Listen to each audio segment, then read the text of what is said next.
12.2 scatter plots. I'm going to go through extremely quickly about what scatter plots are. I'm hoping that you have had some relationship in plotting points in the past. If not, I highly recommend looking on YouTube for how to plot points, because I'm not going to get into them here. I'm just going to talk about what a scatter plot is. Here's our example. In Europe and Asia, m-commerce is possible. This m-commerce users have special mobile phones that work like electronic wallets, as well as provide phone and internet services. Users can do everything from paying for parking to buying TV set or soda from a machine, to banking and checking sports score on the internet. For the years of 2000 through 2004, there was a relationship between the year and the number of m-commerce users we want to know. If we construct a scatter plot, we can kind of visually see if there's some relationship going on. Our x values are 2000, 2002, 2003, 2004. Our y values are 0.5, 20, 33, and 47. These are millions of users. So 500,000 number of users, 20 million users, 33 million users, and 47 million users. If we plot those, and we're just plotting the points, we're not connecting the dots, that is what's called a scatter point, a scatter plot. And if you want to consider a scatter plot, you could probably nearly connect those dots with a line. If we're looking at the line, we can see as the years progress, the number of users increase. That is a relationship between the number of years and the number of users. We would call that a positive relationship.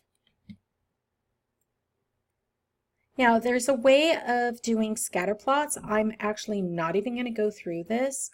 I'm not even going to plot these. But basically what you do is put your X data in list 1, your Y data in list 2, and just plot them. You do want to make sure that your window is set to the right scale, but that's pretty much it. Okay, now let's talk about direction of the relationship of our variables.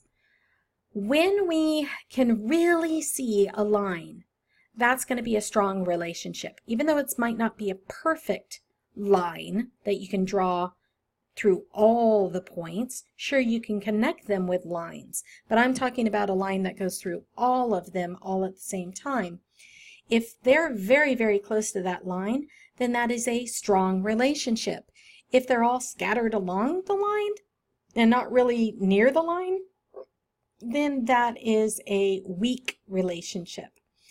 If it is upward, a positive linear pattern.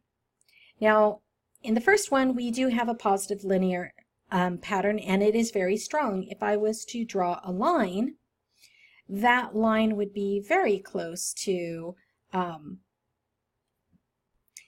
Okay, I've actually thrown these pictures into my Word document, so I can insert a line so you can see how sharp this line would be. I'm just going to try and connect those dots the best that I can. And yes, those dots are not actually on the line, or at least some of them are off of the line, but that's really tight to the line. That's going to be a strong relationship. Not only is it a strong relationship, it is positive. It is going upward. So it's a positive linear pattern. Now I'm going to go ahead and I'm going to insert another line. And this time I'll do it in the second image. And here we can see that yes, we do have most of our dots that are around this line, are very, very close to this line. But we do have one point that is very far off this line. That's called a deviation. Not a standard deviation, just a deviation meaning it's away from this line. It's a deviation of the line. Next, let me throw up another line here. I'm just going to get a line that's fairly close to all of those points. Make it a little bit darker so we can see it. Oops. Okay, this time these dots are really scattered around this line, but it's going downward, meaning it is a strong relationship, but it is a negative linear relationship that is strong. Let's draw another line this time. All right. Make it a little bit thicker so you guys can see it. Okay, this time we have several points that are very close to the line, but we have several others that are a little bit away from the line. That is a weak relationship. It still looks like they're a weak linear relationship, and it is a negative relationship.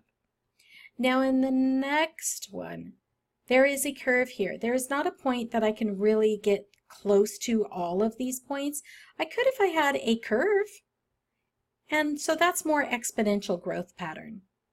And in the last one, there's really no line that I could put up here. I am going to input a line here. If I put it like this, yeah, there's a whole bunch of dots off the line. If I bring it down like that, a lot of lines off the a lot of points off of this line as well, and therefore there really isn't a pattern that we can see, at least not a linear pattern. It is definitely just no pattern there, no relationship between those two variables, our x variable and our y variable.